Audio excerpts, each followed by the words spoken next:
2016's Batman v Superman, while a critical flop, did decent at the box office. But Warner Brothers, the company who owns DC films, were scared shitless because of the critical response. Now, when Marvel gets a bad critical response of their movie, they just move on and try to improve with no alterations to their upcoming movies. But WB, on the other hand, does the complete opposite thing, and when they get a critical response from Batman v Superman that weren't that great, they altered both upcoming movies, Justice League and Suicide Squad. You know how Batman v Superman was dark and trying to be edgy? Well, they made both upcoming movies more comedic, leading to some scene inconsistencies in mostly Justice League. And also, in the middle of directing the Justice League movie, Zack Snyder's family had a family tragedy. And so Zack Snyder laid off his directing duties. So yeah, Josh Whedon, who directed the Avengers movie, got hired to further direct the movie and make it more into WB's liking. Reshoots to scenes were not that great, with literally one scene that Gal Gadot didn't even want to shoot. Because of the reshoots, the movie became such a mess. The movie eventually released, and while it did make almost $700 million, it was still considered a failure, and the response from everybody didn't help. As it stands, LA 39% on Rotten Tomatoes with the critics, and 67% with the audience. And on Letterboxd, it has an average rating of 1.9. It also didn't help that this was the first time half of the cast was introduced in this universe. But how's my opinion on the film? Well, we're gonna talk about that today. Also, I'm not gonna talk about Snyder Cuts. I'm sorry, but hopefully you get why I don't want to watch a 4-hour and 2-minute long movie. The movie begins with the memorial of Superman, who died in the previous movie. Batman, while totally right, feels worthless knowing he's partially the cause why he's in that coffin.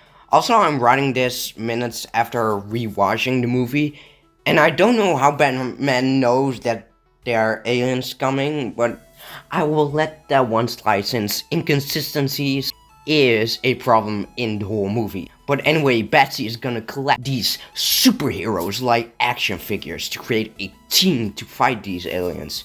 Him, the Flash, who actually is never called the Flash for his own filmic debut. It was even mentioned in the Crisis on Earth event on the Flash TV show. No, I'm also the Flash. You're also the what? The Flash? The Flash?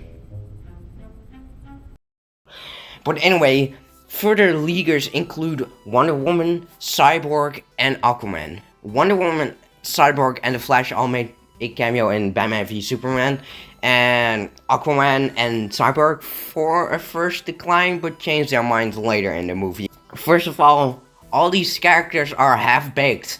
Only a few get their own character moments.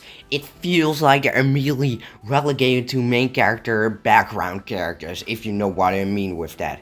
While I like them in their own solo movies, they feel like they're just there. The movie is centered around this main epic, dark villain, Steppenwolf, who wants to collect these mother boxes like he's Ash trying to collect them all. Steppenwolf, while a big threat of course, and decently played by Ciaran Hinds. Sorry, I'm not good with that name. He isn't really a compelling villain in any way. His motives are wanting to start a war. That's it. That's not really a great motive. He's also mentioned Darkseid once, but it means nothing because the post-credit scene is Lex Luthor again, played by Mr. Eisenberg, recruiting Slade to become a part of the League of Doom. In the Snyder Cut, however, Darkseid is a bigger part of the movie with several scenes, but I'm not reviewing the Snyder Cut, only comparing it to the Whedon Cut. So, and while the movie is hinting to this big god of apocalypse, it goes nowhere, leaving people and me in confusion. I haven't seen the Snyder Cut in a long time, but I know that it makes more sense than this entire 2017 Justice League movie. Steppenwolf easily claims the two mother boxes from the Amazonians and the Atlanteans. Look, I know that Steppenwolf was really powerful and multiple armies need to combine their power to defeat him. But I'm not really convinced they would win, since in that war it wasn't only Steppenwolf, but a whole army, and they present it like he's a god with this army. But in the present time in that movie, they can't even fight him on his own. The Amazonians just fight with a bow and arrow and shield, which I know it's their main fighting thing, but it's completely useless against Steppenwolf. It leaves no scars on him. So what's the point with the bow and arrow? It's not really an issue, but I'm just pointing this out since Steppenwolf felt more powerful in that war just because he had his own men by his side. He had, for a moment, by the Amazonians, he had a few men besides him. But after a few seconds, they don't even appear.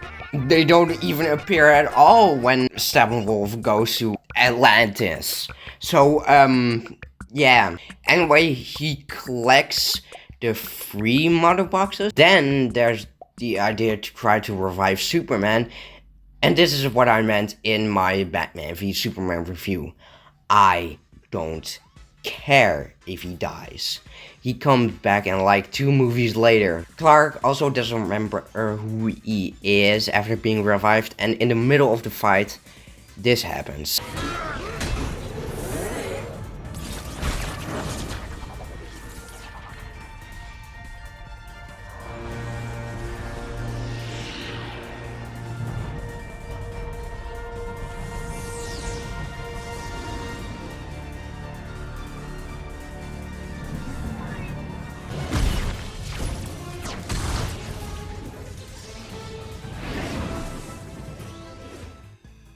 In the movie, it appears that Superman is just as fast as Barry Allen, and while this is real, it's cool, it breaks the foundation of Batman v Superman and other things. Batman would be killed in a mere 1 second if Superman was that fast. He would be defeated so fast. So him reigning on top of Clark should be impossible. Also, Clark could have saved his dad since he's so fast nobody would see him. That's how little sense this movie makes. After this, we see Clark one time after this, and never again until the final battle. It makes his character even less fun in these movies. So the Justice League infiltrate Steppenwolf's place where he puts the mother boxes in this stone thing. Wonder Woman and Aquaman fight Steppenwolf and they hold their own against him. Then Superman appears and beats the shit out of Steppenwolf. Cyborg and Superman make the mother box not destroy the world, while the Flash is saving some people. Also, the Flash does some speedy shit around the battlefield, and he gets shot by an alien gun that isn't specifically fast, so again, how? Then Steppenwolf gets eaten by his own army, which is pretty epic. Then, after a few useless minutes, the movie ends. First of all, this movie is way too short. Yes, its runtime is 1 hour and 55 minutes. But you do know The Flash, a solo movie and not a big team-up movie, is between 2 hours and more. So, yeah, and the Snyder Cut is way too long, and this movie is way too short. So, each version has the opposite problem with its runtime. Characters also suffer from that. Every character is either shit, boring, or not even the characters they're adapting. Batman is fine, but he's really totally inconsistent. One time, he can be the comedian, but then he's Batman, but also a bad version of Batman. Cyborg, while a decent start to his plotline, goes nowhere. I said it before, in the Snyder Cut his father dies, but which adds a lot more emotion to his character. But here in the Whedon Cut, he just has like a few scenes and then he goes to the store to get milk and disappears. The Flash is the real comedian of the team, and while I really love and like him in his solo movie, he's really annoying in this movie. You know that second Barry in that solo movie? Well, that's the Flash in this movie. Wonder Woman, get the fuck out. Arthur is fine, and Superman is not Superman. Well, not really, but you get it. Steppenwolf is a terrible villain. This movie is shot fine, like at least Batman v Superman was shot really fun and great. But here it's shot like a wannabe Avengers movie. Oh my god, I wonder why. Yeah, this movie, sucks ass. 2 out of 10. If you want to see a DCEU movie, then please, for the love of God, don't watch that movie. Never watch that movie. I don't like the Snyder Cut that much, but I recommend that more over this movie, because holy shit, this is such a shitty, worthless piece of media. Okay, so I actually watched the Snyder Cut, and here's what's better. First of all, every character is better in this movie. I still think Wonder Woman and Aquaman are fine. Still better, but fine. I especially like Cyborg, where in 2017's Justice League gave him nothing. The Snyder Cut gives him the emotional story in this movie. He's now the heart of the movie, in my opinion. Steppenwolf is leagues better and has better motivations, helped by the fact that Darkseid is a bigger part of this cut. The ratio aspect was fun, although unnecessary. So yeah, the Snyder Cut gets an 8 out of 10.